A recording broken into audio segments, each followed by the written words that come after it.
बिस्मिल्लाहिर्रहमानिर्रहीम। लाखों दरूद पाक हज़रत मोहम्मद सल्लल्लाहु अलैहि वाली वसल्लम और आप सल्लल्लाहु अलैहि वाली वसल्लम की आल पर। अस्सलामु अलैकुम। मेरा नाम इफ्तिखार अहमद है और आप मेरा यूट्यूब चैनल नॉलेज देख रहे हैं।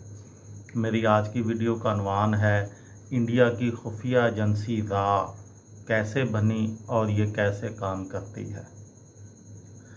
सन 1965 में इंडिया और पाकिस्तान के दरमियान 22 रोज़ा जंग फैसला कुन नतीजे के बग़ैर ख़त्म हो गई।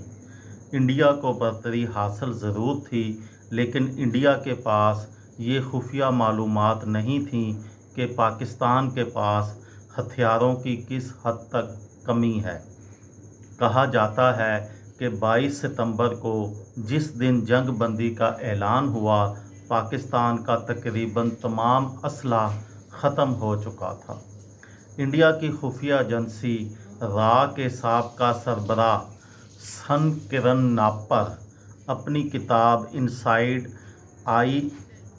आईबी एंड रा the rolling stone that gathered moss में लिखते हैं कि उस वक्त के army chief general JN Chaudhuri ने वज़ीर दफ़ा यशवंत राव चौहान को इतला दी कि फ़ौज ने पाकिस्तान पर फैसला कुन फ़तह इसलिए हासिल नहीं की कि हमारे पास दुरुस्त इंटेलिजेंस मालूमात इकट्ठी करने की ज़िम्मेदारी IB के नाअहल जासूसों को दे दी गई थी।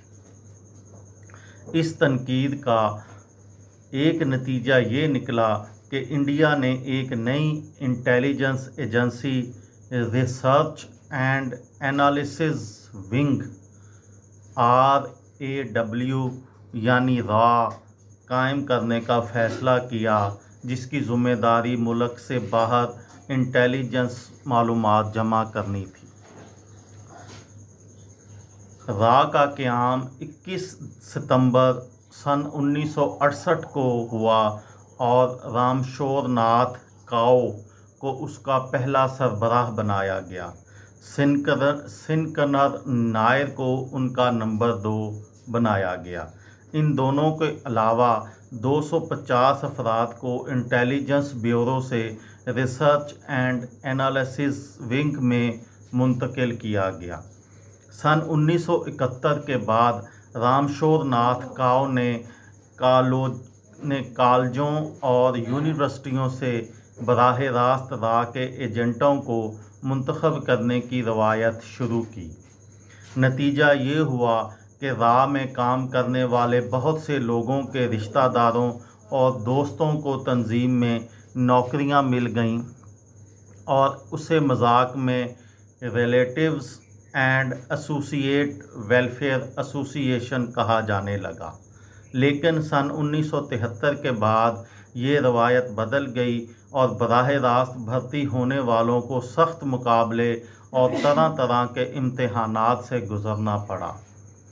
नत्तन गोखले अपनी किताब R&काओ जेंटलमैन स्पाई मास्टर में लिखते हैं, पहला इम्तिहान एक नफ्सियाती इम्तिहान था।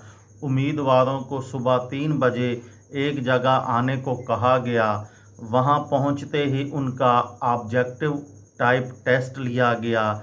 टेस्ट पास करने वालों को इंटरव्यू के लिए बुलाया गया, जो एक जॉइंट सेक्रेटरी ने करवाया। देव रानाडे सन 1973 में रा के लिए मुंतखब हुए थे और एडिशनल सेक्रेटरी के तौर पर रिटायर्ड हुए।